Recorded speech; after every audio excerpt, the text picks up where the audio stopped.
সব বন্ধুগুলো আমার, আমি কি বলবো জানি, তোরা বল, কথা বল।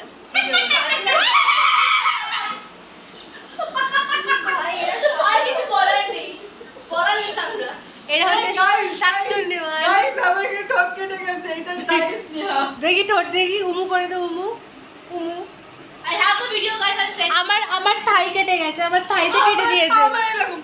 তোর হাত দেখি তো, তোর হাত ছড়ে গেছে। এই দেখ দাগ আছে ওর এখানে। যেখানে কেটে গেছে সেটা দেখানো যাবে আমার না। পাও কেটে গেছে, আমার পাও কেটে গেছে ও স্কুটিতে। আমরা স্কুটি করে ঘুরতে বেরিয়েছিলাম। তারপর আমরা এটা হচ্ছে কি বেশ কি বাছুর, হলুদের মাঝখানে বাছুর। মায়ের দেশে রোড থেকে রবীন্দ্র সরোবর এখন বাড়ি যাবে, কেউ যাবো আমাকে না, ফেলে আমার নিচে করছি না, আমি থাকবো। থাকবেও না, আবার যাবেও না, আবার থাকবে, কি যে করবে ওই জানে। আমি চাই হচ্ছে যে আমি 11টার সময় বেরিয়ে 12টার সময় বাড়ি ঢুকে যেতে পারি। And that will be actually best. হ্যাঁ, তুই ক্যাবে করে যাবি, তোকে কেউ চুরিও করবে না। সেটাই রবীন্দ্র দেখ করে দিতে হবে, বাধা করবে। ওকে বল। বন্ধ করে